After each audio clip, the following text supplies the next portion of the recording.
FIRst COT and TT and ULTIMATUM.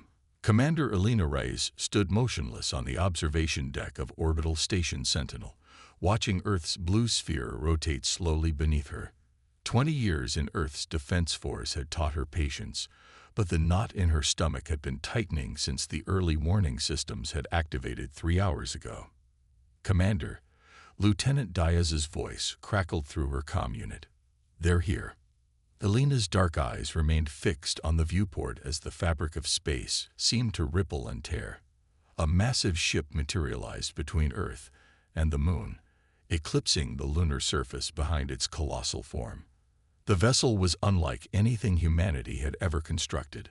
No visible engines, no apparent weaponry, just a seamless, crystalline structure that reflected starlight in hypnotic patterns. Full alert, all stations maintained defensive posture, but no aggressive actions, Elena ordered, her voice steady despite the adrenaline coursing through her veins. "And get me President Chen, immediately." Within hours, Earth's unified government had assembled an emergency session. Elena stood at the back of the chamber as holographic displays showed the alien vessel, now joined by 3 smaller craft in lunar orbit. "They're calling themselves the Collective," President Chen announced to the assembled leaders. "They claim to be representatives of an interstellar federation that governs most of the Milky Way, and they want to talk." The chamber erupted in voices until Chen raised her hand for silence. "Commander Reyes will lead our diplomatic team. The Collective has granted us permission to board their vessel." Elena's shuttle approached the massive alien flagship 12 hours later. Alongside her sat Dr. Aisha Khan, Earth's leading xenobiologist, and Ambassador Thomas Wright, a veteran diplomat. The shuttle bay that received them seemed to materialize from nowhere, the crystalline hull of the alien ship simply opening like a flower. 3 beings waited for them, humanoid in general shape, but with skin that shifted colors like living opals and eyes that contained galaxies. The tallest stepped forward. "I am Nexus, voice of the Collective," it said, the words forming in Elena's mind rather than through sound. "We welcome you aboard the Harmony. We have observed your civilization for some time." The diplomatic chambers aboard the Harmony defied human architectural understanding. Walls flowed like liquid crystal, and gravity seemed optional in certain areas. Elena maintained her composure, but her military training cataloged every detail, every potential threat or escape route. "The Collective oversees the development of all sentient species in this sector of the galaxy," Nexus explained, gesturing to a holographic display showing hundreds of star systems. "We have maintained peace for 50,000 of your years. We prevent conflicts, share resources, and protect developing worlds. And Earth has caught your attention," Ambassador Wright stated. "Your species has reached a critical threshold," a second alien said, introducing itself as Meridian. "Your development of prototype quantum displacement technology has signaled your readiness." Elena's blood ran cold. The quantum displacement engine was Earth's most classified project, a theoretical means of faster-than-light travel that hadn't even been successfully tested. "Readiness for what?" Dr. Khan asked. "Inclusion," Nexus replied, its skin pulsing with blue light. "The Collective offers Earth protection, advanced medical technology to eliminate disease, clean energy solutions, and limited interstellar travel rights." "In exchange for?" Elena asked, already sensing the trap. "Supervision," Meridian answered. "All weapons development would require Collective approval. Your quantum displacement research would continue under our guidance. Earth would accept Collective observers in all major research facilities and government centers." The terms were presented as a gift, but Elena recognized chains when she saw them. Still, she maintained diplomatic protocol as the meeting continued, collecting details and testing the boundaries of the aliens' patience with carefully phrased questions. Hours later, back on Earth, Elena presented her findings to the United Earth Council. "They're not being truthful," she concluded. "The technology they're offering is advanced, but deliberately limited.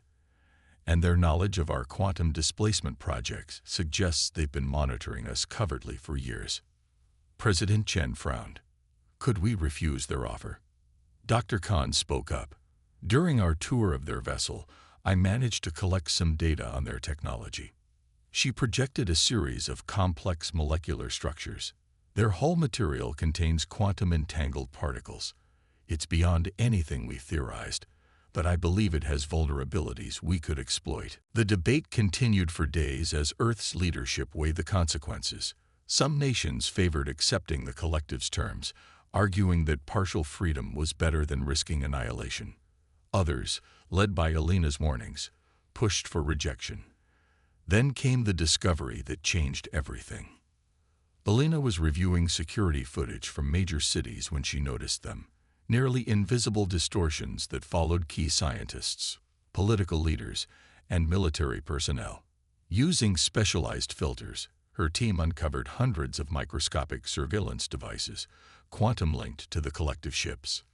They'd been watching us for decades, Alina reported to the Emergency Council, and I found records of their interference dating back centuries. Unexplained failures in early fusion research, mysterious deaths of key scientists developing advanced propulsion theories. They'd been subtly guiding our development, ensuring we progress along paths they approve. President Chen's expression hardened. What are you suggesting, Commander? I believe the collective doesn't want partners, they want subjects. These peace terms are just formalized control. The room fell silent as the implications sank in. If we refuse, Defense Minister Alvarez asked quietly. They'll likely attempt to force compliance, Alina answered. But we may have options they don't expect. Over the next week, as the collective waited for Earth's response, Alina implemented Operation Shadow Shield. Using the quantum principles Dr. Khan had reverse-engineered from collective technology, Earth's defense forces modified their systems to create blind spots in the alien surveillance network. Working in these invisible pockets, Alina's team prepared Earth's defenses while she personally undertook the most dangerous mission, a covert insertion into one of the smaller collective vessels using experimental phase shift technology. The alien ship's interior was deserted, most crew members having returned to the flagship. Alina moved silently through crystalline corridors, her specialized suit bending light around her form. The ship's central data core pulsed with energy, a nexus of information flowing through quantum channels. Dr. Khan's voice crackled through her earpiece. You'll have 30 seconds before their systems detect the intrusion. Place the quantum siphon directly against the crystalline structure. Alina pressed the small device against the pulsing core. Instantly, it began copying vast amounts of data, transferring it through a secure quantum link back to Earth. Warning lights flashed as the ship's systems detected the breach, but Alina was already retreating, using the phase shift device to temporarily pass through solid matter. Back on Earth, the stolen data revealed the truth behind the collective's diplomacy. Holographic records showed the subjugation of dozens of species, all under the guise of protection. Worlds that refused collective terms faced systematic dismantling of their civilizations, not through direct military action, but through engineered natural disasters, biological agents, and technological sabotage. Most damning was the discovery of a faction within the collective itself, called the Dissenters, who opposed these methods but had been systematically silenced. Armed with this knowledge, President Chen made her decision. Earth would not submit. As Alina prepared Earth's defenses for the inevitable conflict, she received an unexpected communication, a quantum-encrypted message originating from within the collective flagship itself. Not all of us support the Overseer's methods. When you refuse, be ready. You are not alone in this galaxy. Defying and revolution. The United Earth Council's response to the collective was broadcast globally and transmitted directly to the alien flagship. President Chen stood before the world, her resolve evident in every word. After careful consideration of the generous offer extended by the collective, humanity has reached its decision. She began, her voice steady. We must respectfully decline. While we welcome peaceful relations with all interstellar civilizations, we cannot accept terms that would fundamentally restrict our self-determination. The broadcast continued, outlining humanity's desire for true partnership rather than supervised development. As President Chen finished speaking, the collective's response was immediate and chilling. Your decision is acknowledged but misguided. Nexus's voice resonated through communication systems worldwide. For the stability of the galactic order, the collective must insist on compliance. You have 24 Earth hours to reconsider before protective measures are initiated. Within minutes of the transmission ending, collective vessels began repositioning. The smaller ships descended into high orbit, while the flagship maintained its position beyond the moon. They're deploying something, Lieutenant Diaz reported as Elena entered the command center of Orbital Station Sentinel. Thousands of small objects dispersing into Earth's atmosphere. Monitoring stations around the world tracked the devices as they took position in the upper atmosphere. Initial scans suggested they were passive monitoring platforms rather than weapons, but Elena trusted nothing about collective technology. Initiate Protocol Phoenix, she ordered. All stations, prepare for atmospheric disruption. Across the planet, concealed facilities activated.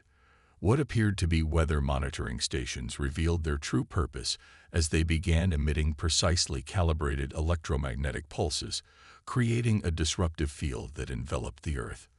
The collective's atmospheric devices faltered, their quantum communication links severed.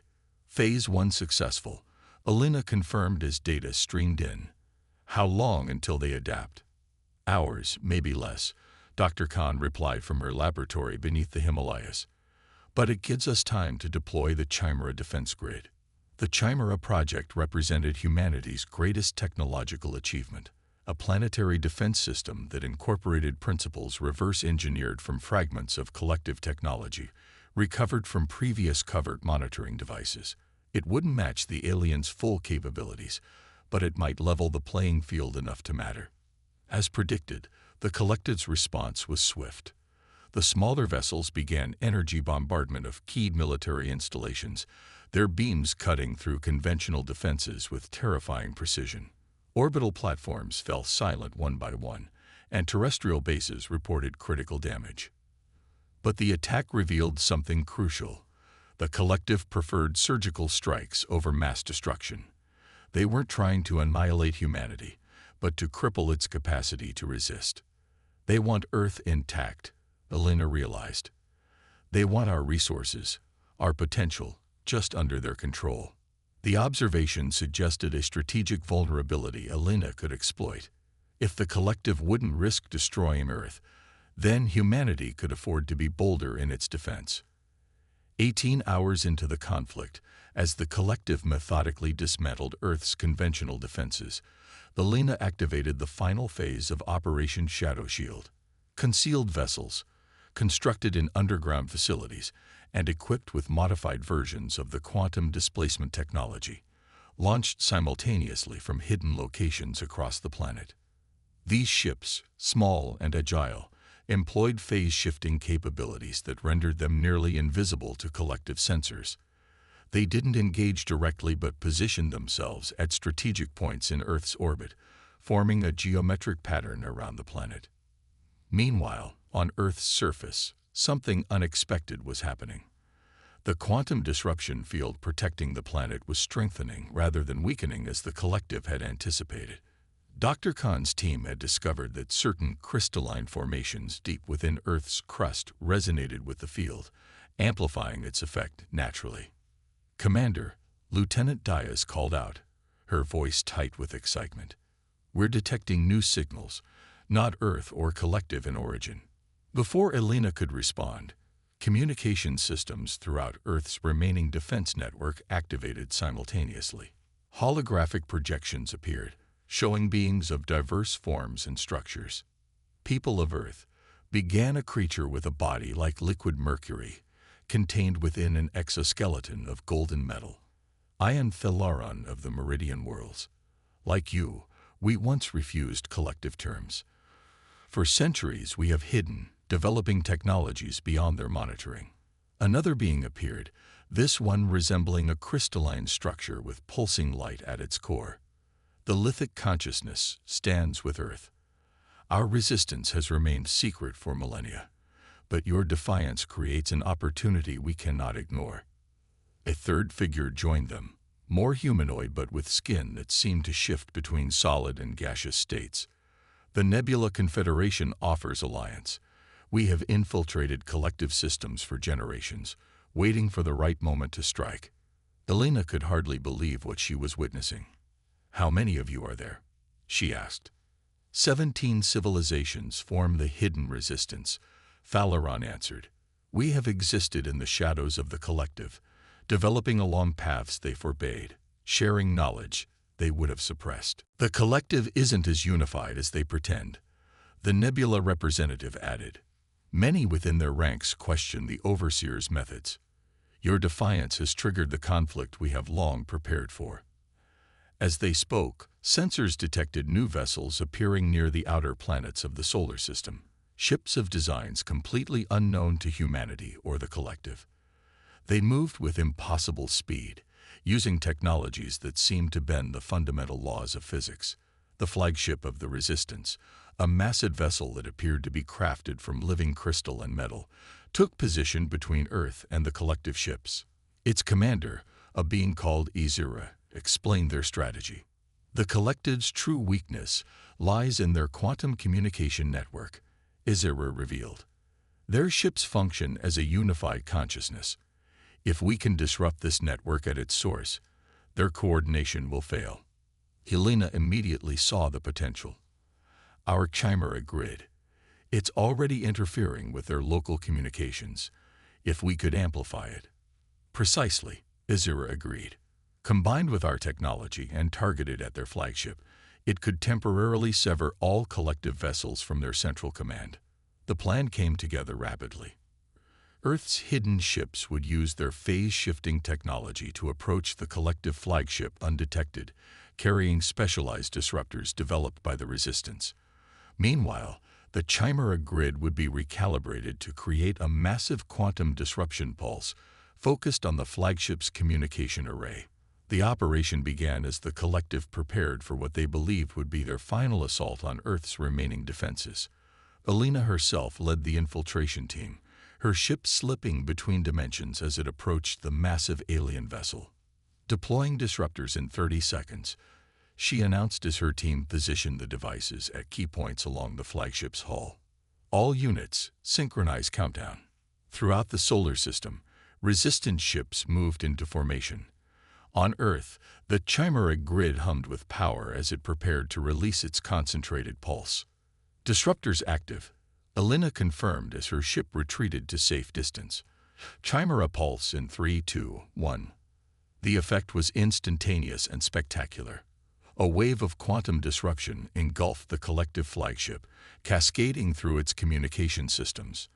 Throughout the solar system, collective vessels suddenly lost coordination, their movements becoming erratic as their unified consciousness fragmented. But the most surprising effect occurred within the flagship itself. Alarms blared as internal systems reported widespread rebellion. Crew members who had secretly sympathized with the dissenters seized control of key systems, their actions no longer monitored by the overseers.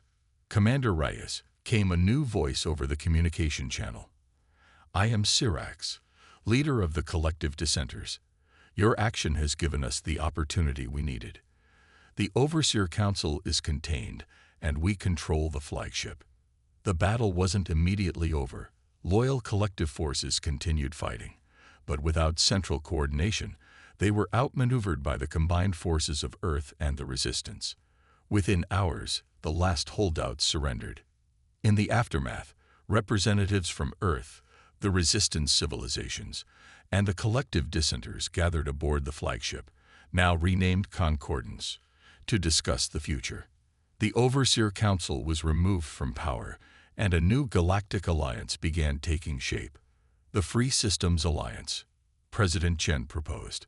A true partnership of equals, where each civilization determines its own path while contributing to mutual defense and scientific advancement. Elena watched as delegates from across the galaxy voiced their approval. The quantum displacement technology that had first drawn the collective's attention would now serve as the foundation for a new era of interstellar cooperation, with Earth playing a central role. 6 months later, Elena stood once again on the observation deck of Orbital Station Sentinel, now expanded and serving as Earth's diplomatic hub for the Alliance. Ships of diverse designs moved through nearby space. Trading vessels, scientific expeditions, cultural exchanges. Dr. Khan joined her at the viewport. "The first colony ships leave for Proxima Centauri next week," she said. "And the joint research team has made breakthroughs in quantum healing technology that would have taken the collective centuries to develop." "Because they feared innovation they couldn't control," Elena observed. "Precisely why they feared humanity most of all," came a voice behind them. Syrax, now representing the reformed collective worlds in the Alliance, approached. "The overseers recognize something in your species that terrified them. Not your technology, but your adaptability, your willingness to risk everything for freedom." Elena smiled as she looked out at the stars, no longer distant and unreachable, but the beginning of humanity's new frontier. They should have offered real partnership instead of disguised control. "Then we would have missed the revolution," Dr. Khan remarked with a smile. Beyond the viewport, a new ship prepared for its maiden voyage. The FSA Explorer, the first vessel built through true collaboration between multiple species, embodying the best technologies and philosophies of all Alliance members. Its mission: to explore beyond known space, not to conquer or control, but to discover and connect. Humanity had not only secured its own freedom, but had catalyzed a transformation that would reshape the galaxy for millennia to come. The universe would never be the same again.